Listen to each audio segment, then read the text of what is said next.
আসসালামু আলাইকুম। দাজ্জাল নিয়ে কিছু কথা না বললেই নয়। অনেকে তো এটা মজার ছলেই কাটিয়ে দিচ্ছেন।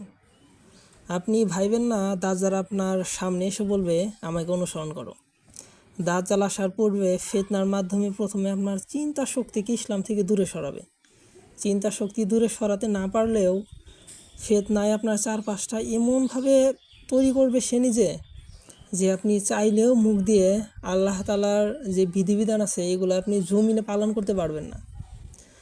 আমার মতো আপনার মতো হাজার হাজার বিলিয়ন মানুষ যখন দাজ্জালের ফিতনায় ডুবে যাবে, ঠিক তখনই আল আকসা ভেঙে ইসরায়েলরা যে প্ল্যান করেছে টেস্টপল বানানোর জন্য, সেই টেস্টপলেই আবির্ভাব হবে দাজ্জালের ইনশাআল্লাহ তাআলা।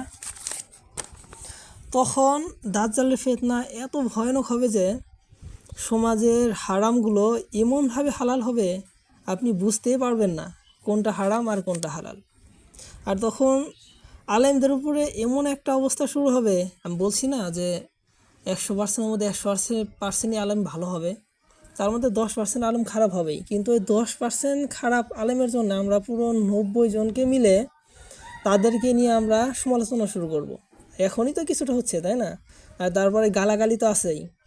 তার মধ্যে একদল উঠে পড়ে লাগবে যে আলেমদের দোষ দেওয়ার জন্য, যেটা কিন্তু এখন প্রতিনিয়ত হতেই চলেছে। তাই আপনারা যেটা এই যে মজার ছলে নিচ্ছেন দাজ্জালের বিষয়টা, এই দাজ্জালের বিষয়টা যদি সত্যি মজার ছলই হতো, তাহলে নবীজি ফরজ নামাজের পরে কেন এই দাজ্জালের ফিতনা থেকে আশ্রয় প্রার্থনা করতো? তার কি কোনো প্রয়োজন ছিল এই দাজ্জালের ফিতনা থেকে আশ্রয় প্রার্থনা করার জন্য? তাহলে চিন্তা করে দেখেন এটা কত বড় ভয়ানক একটা ফিতনা। আল্লাহ তাআলা যেন আমাদের সবাইকে এই ফিতনা থেকে রক্ষা করেন।